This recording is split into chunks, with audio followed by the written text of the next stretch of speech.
Здравствуйте! В эфире очередной выпуск информационно-аналитической программы «События недели». В студии Елена Лолуа. На этой неделе президент Рауль Хаджимба поручил Госкомитету по управлению государственным имуществом и приватизации и главам администрации городов и районов до 18 февраля подготовить список объектов государственной собственности, которые были сданы в аренду, либо приватизированы и по которым не выполнены условия договора. Осталось всего ничего. О том, как выполняется данное поручение главы государства и в целом о приватизации, мы поговорим с гостем студии, а прежде мы расскажем о наиболее заметных событиях, которые произошли на этой неделе. Роланд Матуа с обзором.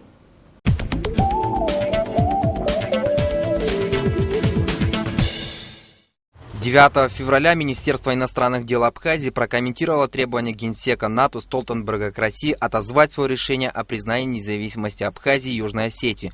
Это свершившийся политический факт. Североатлантическому альянсу следует признать политические реалии, сложившиеся в регионе Южного Кавказа, заявили в МИДе Абхазии. Чтобы как-то более прагматично подходить к тематике, к проблематике и конфликту между Грузией и Абхазией, мы бы советовали НАТО и странам альянса не поддерживать политику непризнания Абхазии, а в точности да наоборот признать Абхазию и таким образом разрешить конфликт и выйти из этой тупиковой ситуации. 10 февраля в Центральном выставочном зале Союза художников в Сухуми открылась первая за 20 лет персональная выставка работ живописца и скульптора Гиви Смыра. На ней представлены живопись, а также скульптуры из дерева. Всего около 40 работ. Особое место в творчестве художника занимает его малая родина, город Новый Афон и абхазский эпос. Выставка продлится до 20 февраля. 11 февраля в Центре «Мир без насилия» имени Зураба Ачба началась двухдневная встреча представителей движения «Матери Абхазии за мир и социальную справедливость» и Общественного комитета семей погибших и пропавших без вести «Память» из Южной Осетии. Матери Абхазии делились опытом по поиску пропавших без вести в период войны. По словам гостей из Южной Осетии, Грузия не желает возвращать осетинской стороне останки 150 бойцов, захороненных на ее территории. Программа обмена опытом проходит в рамках проекта движения «Матери Абхазии за мир и социальную справедливость» по реабилитации семей пропавших без вести. У вас, конечно, работа хорошо налажена. Вам можно позавидовать по-хорошему, конечно. Но я надеюсь, и у нас тоже работа наладится. 11 февраля консульский отдел посольства России в Абхазии сообщил, что с 16 февраля 2015 года будет изменен график работы консульского пункта по улице Звамба в Сухуми. Прием заявлений на оформление российских загранпаспортов будет производиться с 9:15 до 12:30, а выдача оформленных российских загранпаспортов с 14:15 до 16:30 по рабочим дням. Это сделано для оптимизации работы консульского отдела. 12 февраля президент Рауль Хаджимба провел рабочее совещание с руководителями силовых ведомств Верховного суда и администрации президента, на котором обсуждались вопросы взаимодействия правоохранительных органов республики, а также эффективности их работы. В этот же день Рауль Хаджимба провел совещание по вопросам скорейшего завершения строительных работ по всем объектам, включенным в инвестиционную программу содействия социально-экономическому развитию Абхазии на 2013-2014 годы. Президент потребовал от подрядчиков придерживаться срока выполнения строительных и отделочных работ и сдать все объекты к концу текущего месяца. Рауль Хаджимба заявил, что берет под личный контроль каждый из этих объектов и поручил главам городских и районных администраций ежедневно докладывать о ходе работ. 12 февраля на пресс-конференции первый вице-премьер правительства Шамиль Адзымба сообщил, что процесс выдачи нового образца общегражданского паспорта гражданина Абхазии, а также вида на жительство начнется уже в этом году. Новый внутренний паспорт будет зеленого цвета с высокой степенью защиты, а бланк вида на жительство красного. Дизайном документов занималась группа художников под руководством Тимура Кайтана. Шамиль Адзымба сказал, что бланки документов планируется изготовить на российском предприятии «Гознак». Обмен паспортов планируется завершить к выборам в органы местного самоуправления, а именно к 2016 году. Предварительная стоимость бланка паспорта составит около 150 рублей без учета транспортных расходов. Я доложил ситуацию президенту Республики Абхазия, и уже было окончательно с нашей стороны решение принято. Сейчас ждем буквально со дня на день коммерческое предложение Госзнака, и процесс пойдет. 12 февраля министр здравоохранения Анзор Гов рассказал журналистам об итогах поездки на Северный Кавказ и Ставропольский край. Министерство здравоохранения Кабардино-Балкарии, Северной Осетии и Ставропольского края готовы делиться опытом с абхазскими медиками, проводить стажировки и принимать на лечение пациентов из Абхазии. Также граждане республики смогут получать медицинский страховой полис России. Анзор.gov сообщил, что механизм выдачи полюса будет разработан в ходе подготовки и подписания межведомственного соглашения между Минздравами Абхазии и России. Наполнение этих соглашений будет зависеть от главных врачей наших, от их расторопности и от их взаимодействия с этими центрами. То есть это не работа Минздрава, это работа теперь будет. Наша задача была с Минздравами заключить соглашение, а наполнение его содержимым будет зависеть только от главных врачей. И зависит от того, как они наполнят, мы будем судить о их работе. 12 февраля единый расчетный центр, который занимался приемом платежей от населения последние 3 года, был закрыт. Решение об этом принято исполняющим обязанности главы администрации Сухума Адгуром Харази. Отныне горожане, как и раньше, будут оплачивать услуги ЖКХ в домоуправлениях. Адгур Харази обязал всех домоуправов и руководителей городских служб в короткие сроки выработать механизмы для реализации этого решения. 12 февраля Торгово-промышленная палата Абхазии представил новый 7-й каталог предприятий Абхазии 2015. В нем представлено более 50 предприятий. Каталог издается ежегодно тиражом в 1000 экземпляров. Издание в том числе ориентировано на иностранных предпринимателей, которые хотят получить подробную информацию о местных предприятиях. На церемонии презентации каталога в ресторане «Эрцах» была представлена продукция некоторых успешных предприятий республики. 13 февраля исполнилось 65 лет народному поэту Абхазии, лауреату государственной премии имени Дмитрия Гуля Рушбиусмыр. Поздравить его с юбилеем приехал домой к поэту президент Абхазии Рауль Хаджимба. Он пожелал юбиляру долголетия и творческих успехов.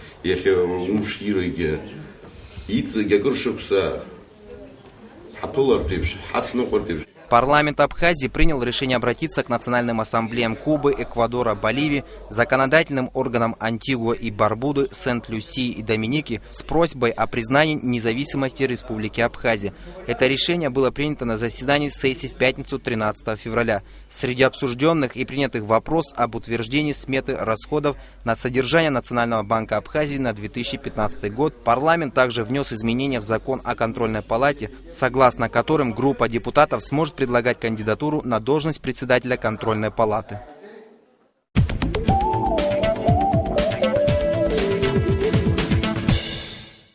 Это основные события, которые произошли на уходящей неделе. А теперь вернемся к главной теме нашей программы – приватизации госсобственности. Гость нашей студии сегодня – председатель Госкомитета по управлению государственным имуществом и приватизации Константин Каца. Здравствуйте, Константин Анатольевич. Здравствуйте. Перед тем, как начать беседу, я предлагаю вам посмотреть сюжет о судьбе некоторых приватизированных объектов, которые расположены в Сухуме.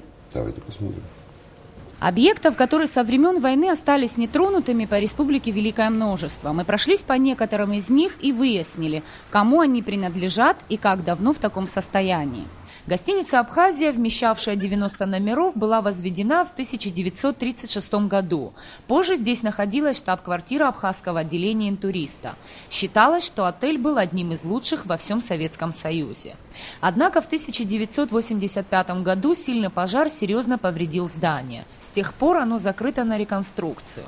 В советские годы польская фирма «Будимекс» некоторое время занималась восстановительными работами, но с распадом Союза они были прерваны окончательно.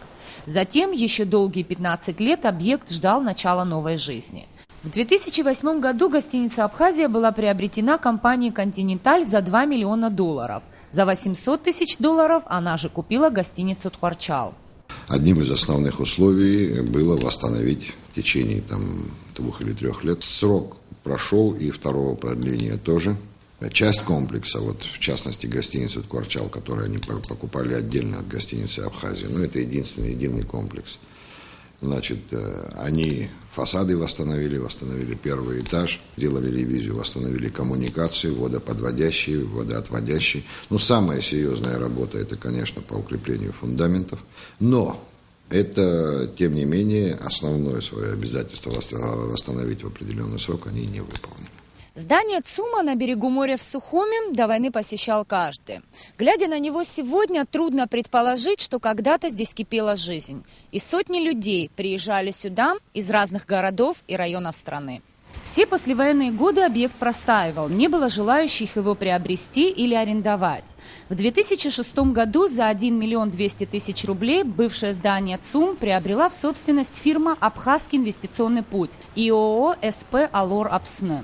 Согласно условиям приватизации, объект должны были восстановить в течение 3 лет. Срок истек более 5 лет назад. Единственное, что было сделано за это время – забор из профнастила, который с годами во многих местах прохудился. Этот 4-этажный объект так и не стал еще одним украшением Сухума. Расположенная рядом с ЦУМом гостиница «Нарт», бывшая Тбилиси, находится в еще более жалком состоянии. Это место уже давно используют не иначе, как мусорную свалку. Надпись «Не сорить» выглядит как насмешка. Попасть сюда можно без препятствий, ограждения отсутствуют. 9 лет назад, в 2006 году, здание приватизировала за 4,5 миллиона рублей та же компания «Абхазский инвестиционный путь». По условиям договора купли-продажи объект должен был быть восстановлен в течение 2 лет. Ресторан-кафе «Амра» здесь, на Сухумском причале, построен еще в прошлом веке. Старшему поколению он навевает только приятные воспоминания. А для нынешнего молодого поколения это не что иное, как заброшенное полуразрушенное строение. Таких примеров множество, но есть и другие, где собственники объектов не просто восстанавливают, но и выдерживают его архитектурный облик. Вилла Алаизи – один из красивейших сухумских особняков, известный как дом Алаизи. Он был построен в 1896 году и был куплен позже французским купцом Иоакимом Алаизи. Новый хозяин полностью перестроил особняк и превратил его в роскошную виллу оригинальной архитектуры, в которой причудливо сочетаются разные архитектурные стили – романтический модерн, неоготика, мавританский и псевдорусский стили.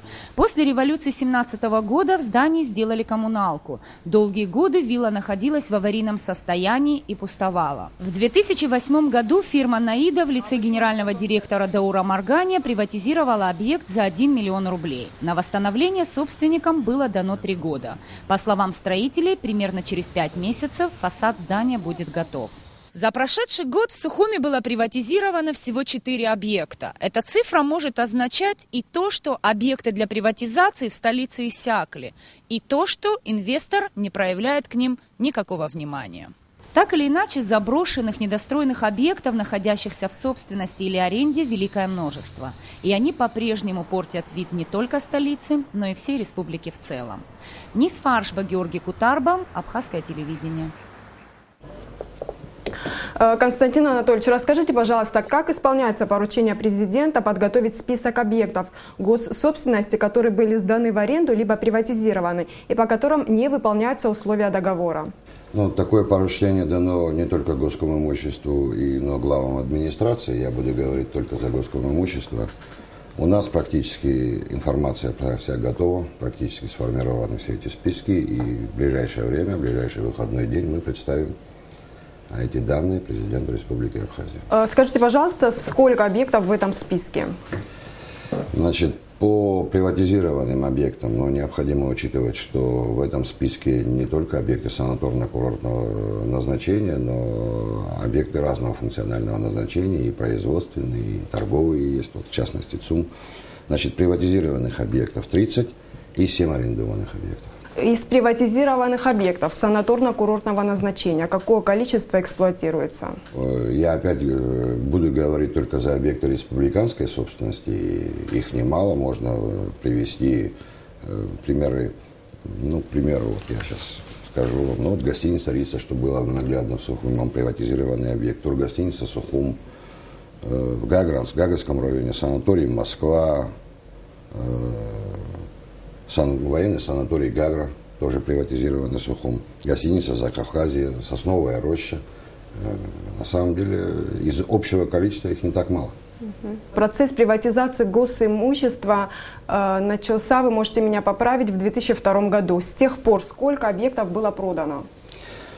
Я просто уточню, закон о приватизации был принят в 1997 году, в 2002 году прошла первая приватизация, поэтому 2002 год – это точка отсчета. Я взял с собой справку. С 2002 года по 2013 год включительно число приватизированных объектов 976. Значит, на общую сумму 793 миллиона с тысячами.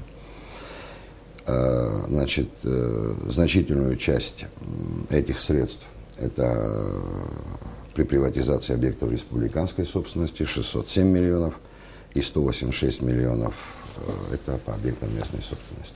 А каков в целом экономический эффект от приватизации? Как были израсходованы деньги приватизационные? Как были израсходованы деньги приватизационные, в точности я вам объяснить не смогу. Это не тема Госкомимущества. И, к сожалению, эффекта от приватизации тоже мы не считали. Это дело экономистов. Тут надо специально этим заниматься. Можно выбирать отрасль и сравнивать, ну, скажем, к примеру, отрасль торговлю, и сравнивать, в каком состоянии она была в 2002 году и в каком она состоянии сейчас, и насколько она выросла, и сколько предприятий торговых за это время выросло. Ну, это дело экономистов. Скажите, пожалуйста, существует фонд приватизации. Вы являетесь членом правления фонда приватизации? Вот интересно, как принимались решения о выделении кредитов из приватизационного фонда? Каким проектам отдавалось предпочтение? Каким проектам отдавалось предпочтение? Но рассматривались текущую работу фонда, ведет секретарь фонда, там есть свои исполнительные органы. Вот, они подбирали заявления, все делалось на основании заявлений о выделении кредитов. И рассматривались в первую очередь, конечно, ну, некие такие, сейчас не в целом, я не скажу, бизнес-проекты. И в случае, если фонд решал, что можно предоставить кредит конкретному юридическому или физическому лицу, ну, в основном физическим лицам, и что этот проект интересен, то принималось решение положительное. Как часто сейчас собирается правление фонда приватизации? Я не присутствовал на заседаниях фонда гораздо более чем года два уже. То есть они не проводились или вы не присутствовали на этих собраниях? Я не могу сказать, но предполагаю, что не проводились, потому что обычно нас оповещают, и мы собираемся. А раз не было оповещений, значит, не проводились заседания. Дон Табак, вопрос на слуху не первый год. 27 января вы объявили конкурс о продаже этой базы оздоровительной, которая расположена в Гагарском районе на 6 гектарах прибрежной зоны. Цена 23 миллиона рублей. Это стартовая, предполагается ли аукцион? Нет, в данной ситуации аукцион не предполагается, потому что объявлен конкурс. Это разные способы приватизации. Аукцион свое, конкурс свое. Конкурс – это когда требуется исполнение каких-либо условий. Аукцион – это только торги. В данной ситуации основным существенным условием является объем инвестиций, который вкладывается в этот объект. А 23 миллиона, ну, если быть точнее, чуть больше 23 миллионов, там не круглая цифра. Значит, это действительно стартовая цена, которая была определена в соответствии с оценкой, с актом заключения рыночной стоимости. И вырастет ли она, мы узнаем только после вскрытия конвертов от участников конкурса. Но это существенное условие, и меньше этой суммы, если заявляется, то этот участник, естественно, не проходит условия конкурса, не исполняет. Сколько заявок поступило? Значит, в последний день приема заявок, в последний день, я делаю акцент на этом, поступило 2 заявки. Они соответствуют, при первом рассмотрении нашем, они соответствуют всем требованиям, были заплачены залоговые платежи. Вот, и, возможно, в понедельник или вторник комиссия еще раз рассмотрит эти заявки и будет назначать дату проведения конкурса. Вы можете сказать, кто основной претендент на покупку этого объекта? Я не могу это сказать. К сожалению, законодательство запрещает разглашать сведения об участниках конкурса. Кто оценивал этот объект? Одна из оценочных компаний. Действующих лицензированных оценочных компаний. Это местная компания? Это местные. У нас местные работают, только местные компании, только на основании лицензий, на основании лицензий. Почему такие короткие сроки конкурса, до 12 февраля? Законодательство о приватизации определяет срок в 1 месяц, 30 календарных дней с момента объявления о проведении конкурса и до его проведения. Значит, в эти 30 календарных дней надо уложить и срок приема заявок, и проведение конкурса. Плюс это сопровождается с определенным числом, количеством заседаний конкурсной комиссии по приватизации, поэтому такие сроки. Закон 97-го года, понимаете? И даже в 2002 и 2003 году мы проводили конкурсы. 30 дней казался очень длительным сроком. Ну, сегодня реалии изменились, и в том числе, возможно, поэтому и требуется изменение законодательства. То есть вы сами понимаете о том, что это очень малые сроки? Ну, вы знаете, мне трудно сказать однозначно. Почему? Потому что я думаю, что за этот период, судя по тому количеству звонков телефонных, интересующимся этим вопросом, судя по количеству людей, которые пришли на госкомимущество, я хочу... Основная масса, конечно, интересовалась посредством телефона. Телефонных звонков мне, моим заместителям, начальникам отделов, просто рядовым сотрудникам. Вот. Было очень немало. И я так понимаю, что, в общем-то, судя по интернету, о том, что проводится конкурс, ну, как бы публика была оповещена, все знали. Там есть еще один существенный момент, ведь необходимым условием это внесение залога 5%, это больше 1 000 000 рублей. Вот когда многие узнавали о залоге, пыл несколько угасал. Ну что делать? Это требование законодательства. То есть это одна из причин того, что только 2 заявки поступило в комитет? Я думаю, что вот это требование, оно совершенно верно. И если юрлицо или физлицо не может внести залог, то о каких объемах инвестиций может идти речь? А рассматривать заявки конкурсные, просто оформленные по чьей-то прихоти или ради шутки, ну это несерьезно в данной ситуации. Ни для кого не секрет, что у многих объектов госсобственности есть свой неформальный хозяин. Вот как бороться с принципом «занято»? Но в рамках этого эфира, как бороться с этим, я вам объяснить тоже не смогу.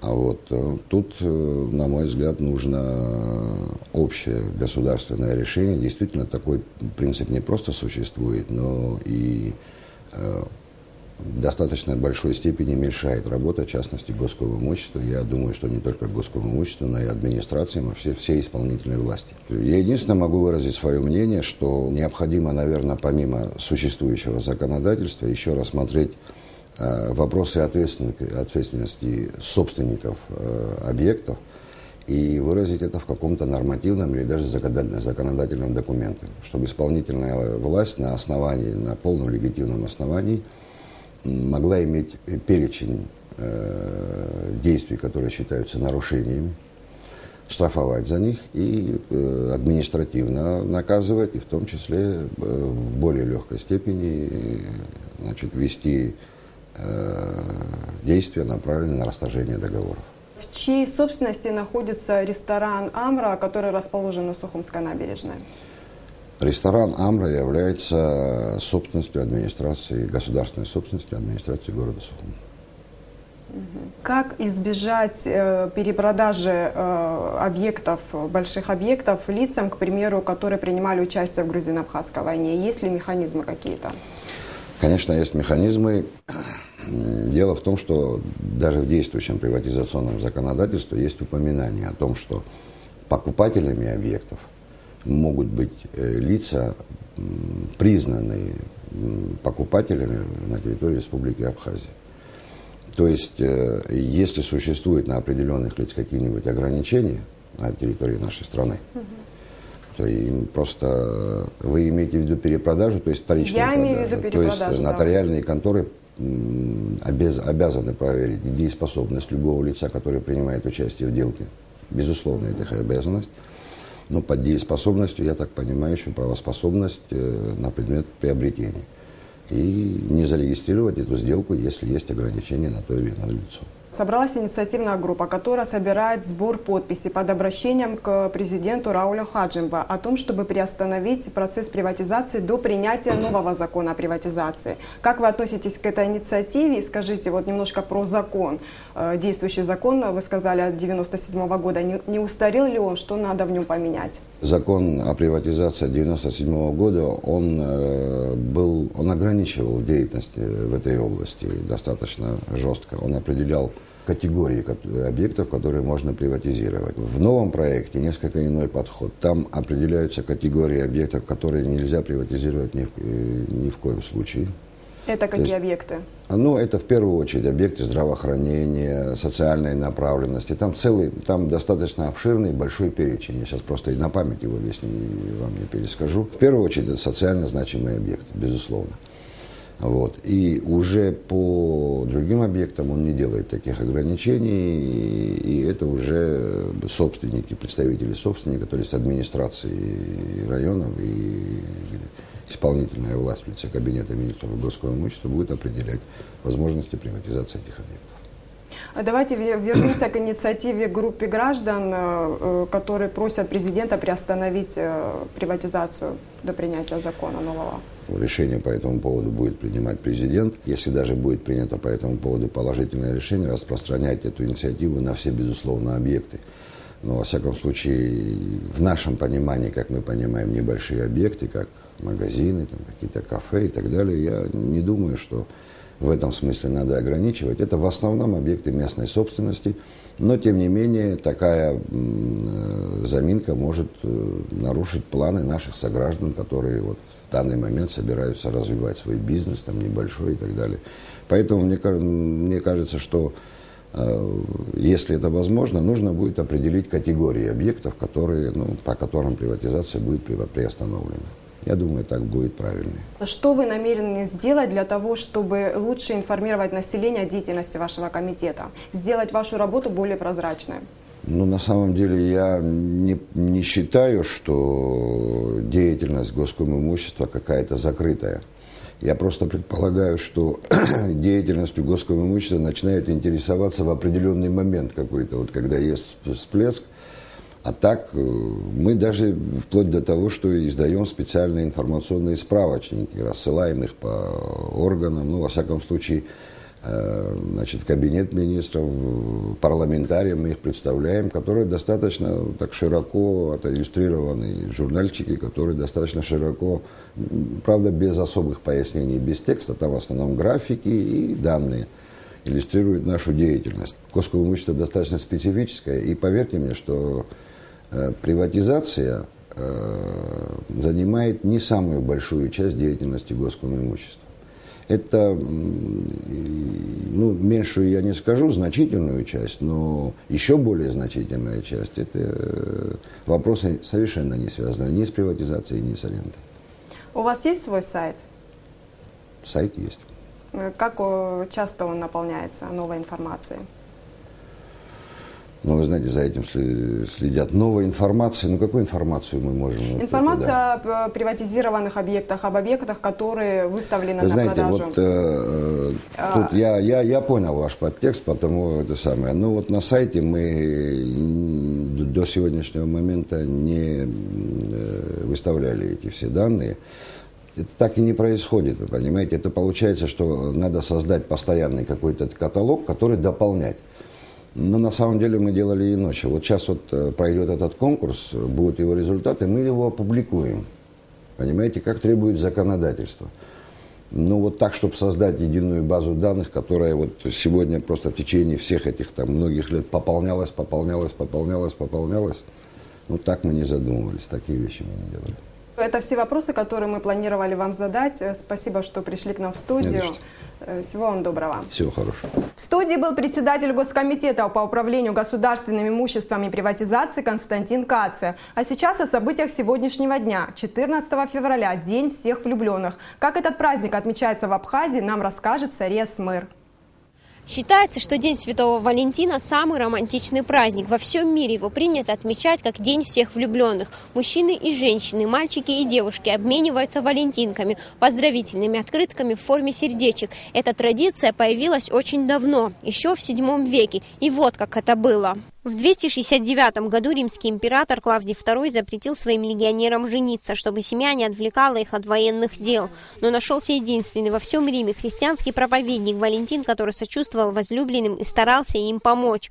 Он мирил поссорившихся возлюбленных, сочинял для них письма с признаниями о любви, дарил цветы молодым супругам и тайно венчал, вопреки закону императора. Клавдий II, узнав об этом, велел схватить священника и бросить его в тюрьму. Но и там Валентин продолжал творить добрые дела. Он влюбился в слепую дочь своего палача и исцелил ее. Перед казнью молодой священник написал девушке прощальную записку с объяснением в любви, подписанную от Валентина. Получив эту весточку, дочь тюремщика прозрела, а Валентина казнили 12 февраля 269 года. Так и закончилась история бескорыстных пожертвований. С тех пор 14 февраля принято считать Днем всех влюбленных. Я знаю, что этот праздник очень важен для каждого. Само слово говорит, что это День Валентина, День влюбленных. Во всех странах праздник отмечается по-разному. В Абхазии, как и в России, День Святого Валентина стали отмечать сравнительно недавно, в конце прошлого века. Сегодня на улицах можно встретить молодых людей с подарками и цветами, друзей, которые решили вместе отметить этот праздник. Всех поздравляю влюбленных. Цветы и поздравительные открытки в магазинах раскупаются практически мгновенно. Каждый спешит сделать приятный сюрприз своей второй половинке. Этот праздник, он для всех, он всеобщий, и каждому, думаю, человеку приятно, когда его поздравляют. Это, думаю, праздник очень большой для каждой пары. В этот день поздравляют не только возлюбленных, но и друзей. Почему бы и нет, ведь это прекрасный повод пожелать друзьям любви и счастья. Сария Смыр, Саида Гухава, Абхазское телевидение. На сегодня это все, о чем мы хотели вам рассказать. Я с вами прощаюсь. Всего вам доброго и до свидания.